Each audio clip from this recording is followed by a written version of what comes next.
Thank you. And good evening. It's a pleasure to be here with you this evening and to be standing here in advance of the elections next Thursday, which are about who will represent you in the European Parliament next, beyond these elections. I've had the privilege and honour to be your MEP for 5 years. I've, in that time, have worked on legislation that covers things like tax avoidance and making sure multinational companies pay their taxes in the countries where they earn them. On the forthcoming ban on single-use plastics, which again is something that is a cross-border issue, and on the largest research programme in the world, which we have been developing and will continue to develop into the future. So I'm proud to stand here as a candidate to represent you, both for what I have done already, but also for what we intend to do for as long as we are a member state of the European Union. And you have representatives covering this work. Thank you. Claire, our Labour Party candidate. Thank you. And that's a $64,000 question. What is Brexit? When I was campaigning in the referendum campaign back in 2016, I, again, was going all the way around the region, as I spend my life doing, and during that time, in Hustings, across this region, I had people campaigning for leave, defining Brexit as Norway, as we have the same relationship with Norway. I had people on the Leave side going, oh, of course we'll be in the single market. No, they need us. We'll be in the single market. We'll have all those benefits. I heard all of this. I heard that we'll also be doing free trade deals across the rest of the world. And all of this was promised in that referendum campaign. And since then, it has just been a matter of actually the proof being in the pudding that none of those contradictory promises were ever going to be deliverable. And over the last 3 years, it's just gradually got clearer and clearer, although there isn't still enough honesty coming from a lot of our Westminster politicians about exactly what the costs are of the different types of Brexit. When you're looking at the kind of Norway plus a single market, plus a customs union relationship, then you're looking at that sovereignty cost. Or when you're looking at a complete economic breach with the European Union, then you're looking at a devastating economic cost. And those are the trade-offs that you're looking at whichever form of Brexit you get.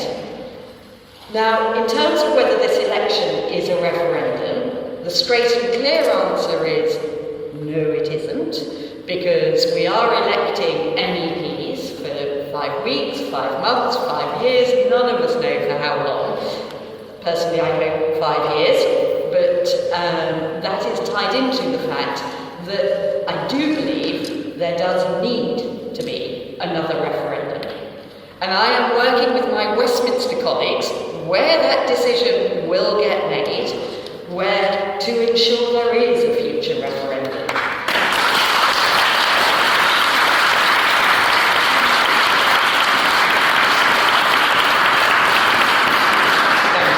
Finally, I will just say that my party has already whipped on a 3-line whip twice in support of a referendum, and I will continue to work with those colleagues back home to deliver that outcome as part of what the Labour Party does in Westminster. Thank you. Given the climate change emergency, how do the candidates intend to respond if they are elected? What are you going to do if you get elected as an MEP? Thank you very much. And so there is already a lot of work happening at the European Union level on this issue, and I've been proud to be part of the work that's been developed. I mentioned in my opening statement about the largest research programme in the world, and the next research programme starting in 2021 will be larger again. And because of the negotiations led by my group in the European Parliament, we have ensured that 25% of that budget will be dedicated, and it's probably going to be a budget of around 100 billion, will be dedicated over 7 years, will be dedicated to climate action research. So I'm proud that we will be doing that. It is perhaps one of the strongest arguments for the European Union and for our continued membership of the European Union. Yeah.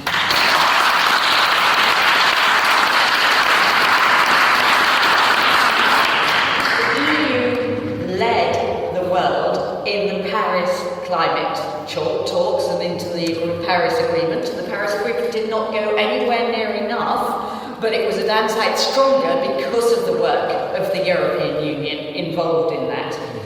There are things in place now, there are targets that again don't go far enough, but there are solid targets around 2030, both on renewable energy sources and indeed energy efficiency. So both of those are there at a European Union level in a way that is driving national action. On the points that Clare made, Clare will be pleased to know that there is European legislation already coming in to ban single-use plastics. So you won't be needing to worry about it in Bristol, it's coming in from the European Union level as well. And there is, not in the European Union, and there is an ongoing, there is more that we will do and there is more that we will be pushing for at that European Union level, building on those things that are already in place. So I will be proud to continue the work that I've been involved in, understanding how the Parliament works, in delivering the action that will be needed, supported, and I will point this out to Leicester, supported by the 200 scientists that we have in the Met Office who are dedicated and work on the IPCC work. So we have the expertise in this region that we can rely on that will inform our political choices in making the dramatic changes that Larch is rightly demanding of us. Thank you.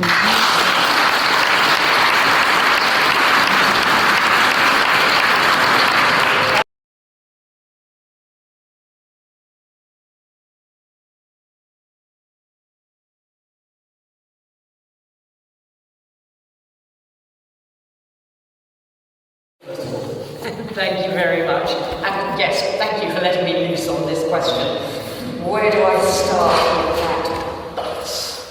The 350 million a week that was going to be given to the NHS. Well, we now have official figures on our economy that show that actually our economy is now £380 million a week worse off as a consequence of the Brexit referendum result. And do not forget, we have not even left the European Union yet.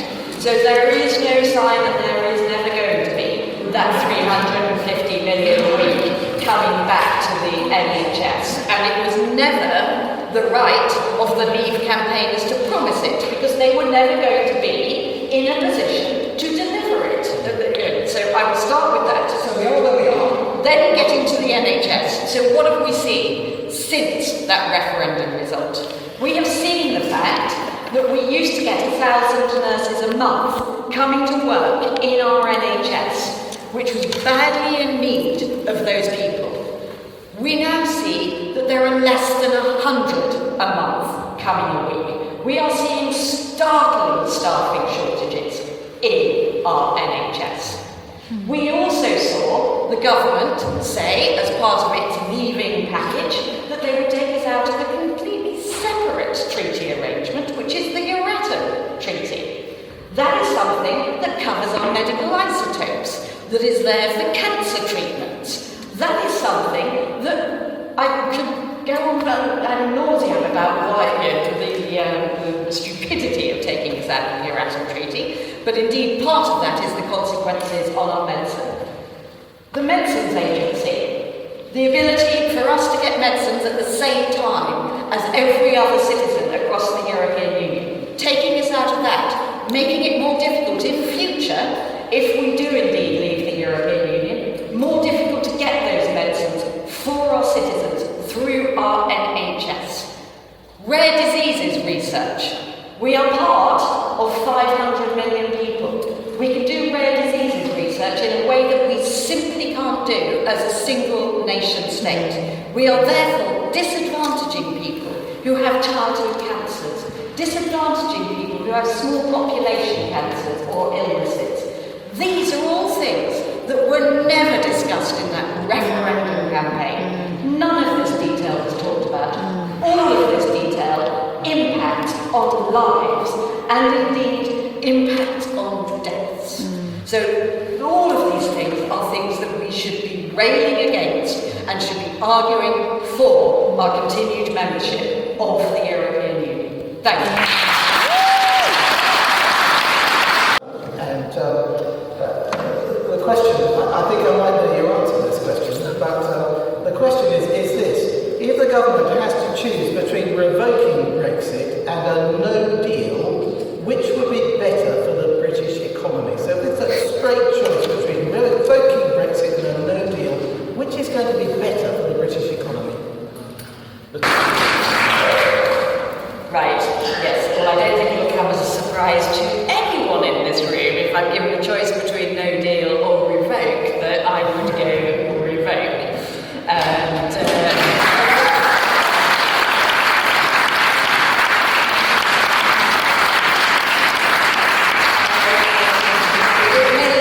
It may not be common knowledge in this room, but I represent the South West and Gibraltar, and the Chief Minister of Gibraltar, Fabian, has said very recently that perhaps we ought to be looking at the 3 R's and look at revoke, referendum, reform.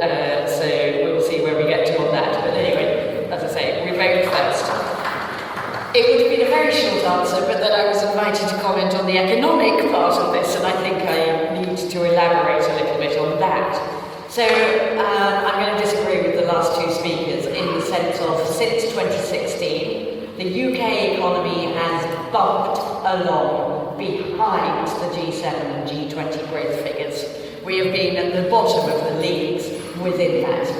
When you are looking at the investment figures, look at the automotive sectors. God knows in this region we've had the Honda announcement, or the further reaffirmation of the Honda announcement this week.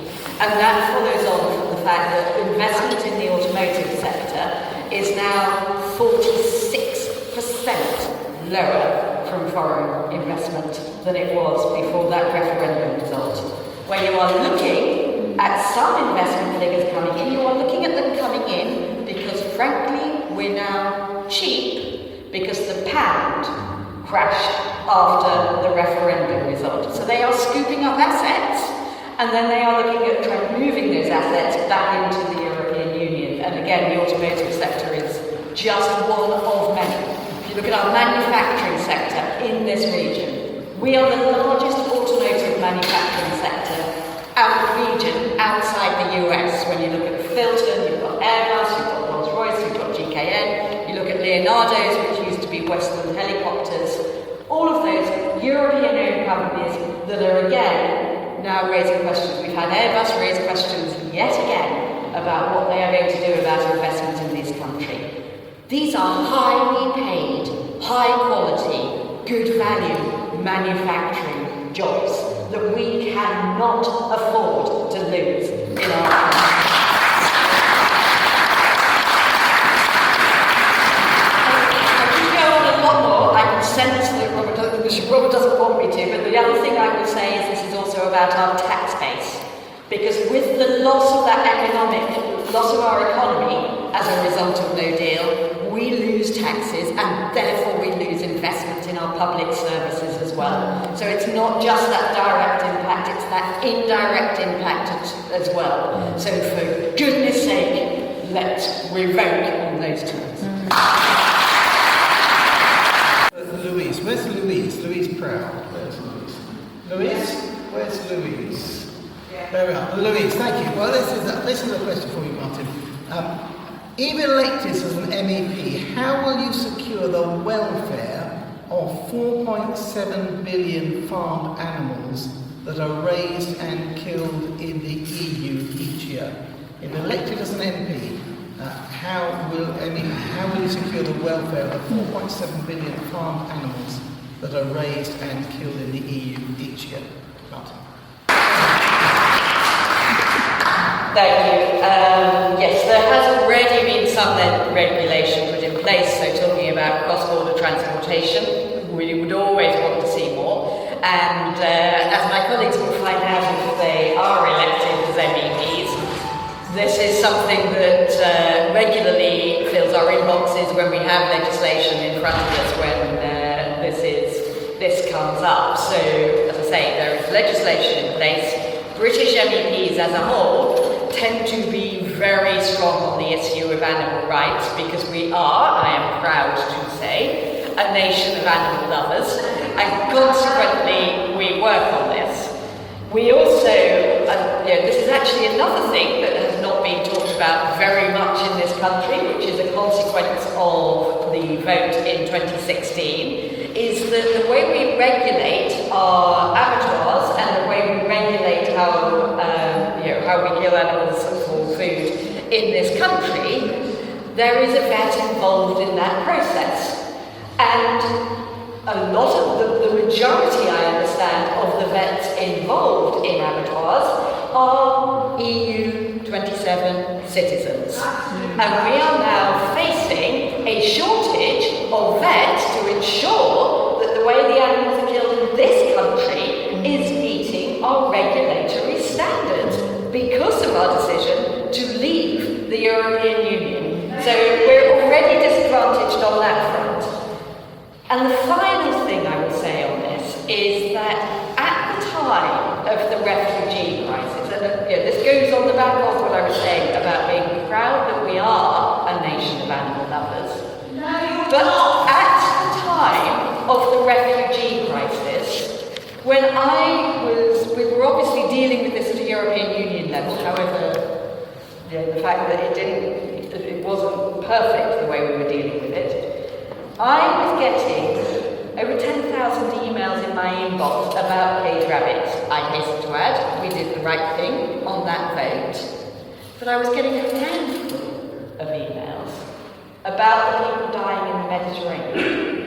And I think, we need to kind of perhaps up our protection of people as well as our emotions.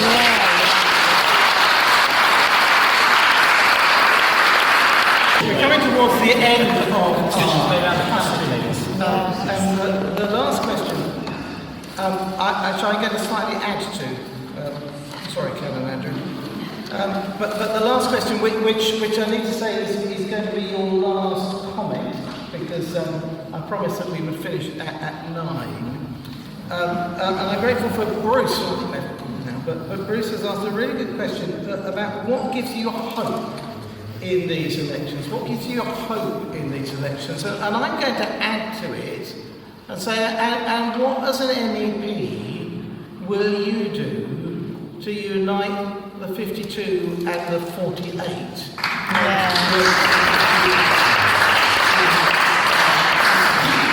And you've all started off, so it's a kind of I'm just going to go to my right. So the question is, what gives you hope, and what are you going to do to unite the 52 and the 48? And I give you a minute, and I'm going to stop you after a minute. What gives me hope is...